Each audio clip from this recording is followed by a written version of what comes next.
Join Samantha and Hans at the next Macro to Micro Options Power Hour held each Wednesday at 4 p.m. Eastern Time. Registration is free. Scan this QR code or click on the link in the description.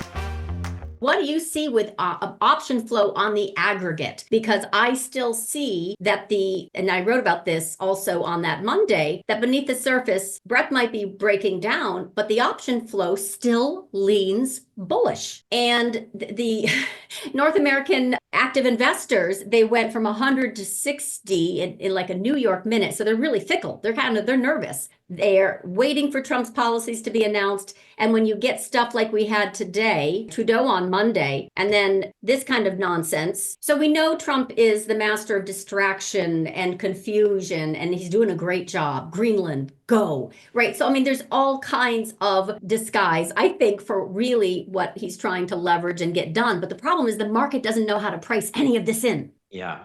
Not for earnings or not, and not even for dollar in yields. All I know is my continued warning that this bifurcated market that I wrote about for clients, right? Like you said, dealers are negative gamma, and we could definitely trigger that 58.50 and get some more selling going. But ultimately, we're just trying to get through the inauguration of January 20th and then find out a little bit more about these programs. In the meantime, the dollar is moving higher and with all kinds of really good macro reasons. So even Trump coming in Tuesday morning and trying to talk it down, which was hysterical. He's like, the interest rates are way too high. It doesn't work anymore. That worked in 2017. It's not going to work in 2025. So again, I think we have to keep eyes on the prize. Dollar yields a little bit of the oil, but I think that's going to settle back down.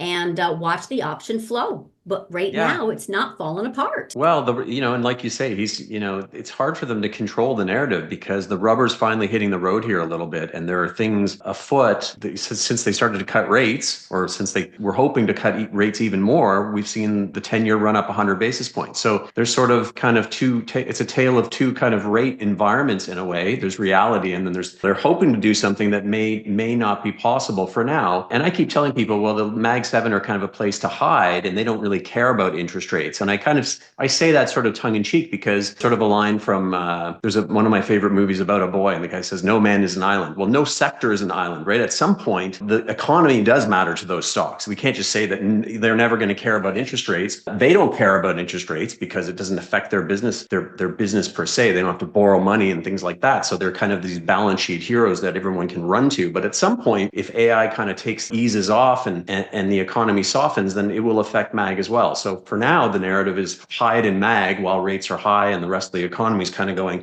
like half of the Russell is 50% floating rate. It's not healthy, but I think that gets solved. It's also one tweet away from this type of implosion accident where Jensen is at the CES conference, and last night he utters the words quantum, and then he follows it up and nods to his CFO that it's a good 15, maybe 30 years away. And then literally the darlings that have also been a momentum sector day trader's dream, right? With lots of options, very risky. And some of them are extremely parabolic. In fact, we created this list way late. Mikey was way early on all this stuff. But in any case, we have this list that has just been outsized. And then today they opened up to a very big trend reversal. So this is definitely what happens when you have a parabola very extended from its mean, and then you have literally one sentence and boom, they're down 30, 40, 50% because parabolas are trapped longs, and all you need is a trigger of volatility, and that creates liquidation. And so that's what we saw today. Mag 7 isn't that. A lot of these plays have been,